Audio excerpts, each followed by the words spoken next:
Mary, Queen of Scots, along with her husband, Francis, are now the king and queen of France. And they're just teenagers and they're entirely unprepared. Francis is quite young. He hasn't even gone through puberty yet. He's just really a boy, and he's been quite sickly. And so, to some degree, it's truly putting children on the throne of France.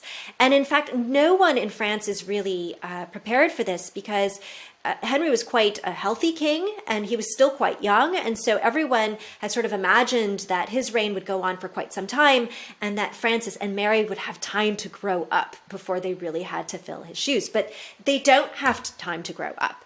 And so Mary is suddenly thrust in this position where she has to be the queen consort. For her, even though personally she doesn't necessarily exert a tremendous amount of power on the reign, her uncles, the Guises, adopt the roles as chief advisors. And so, they bring Mary along in their wake. So Mary and her extended family, the Guises, are put in a sort of unprecedented position of power.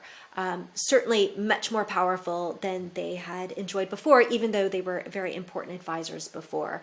But on a personal level for Mary, again, it must have been extremely frightening for her, as it was for Francis, to suddenly be put in this position entirely unanticipated.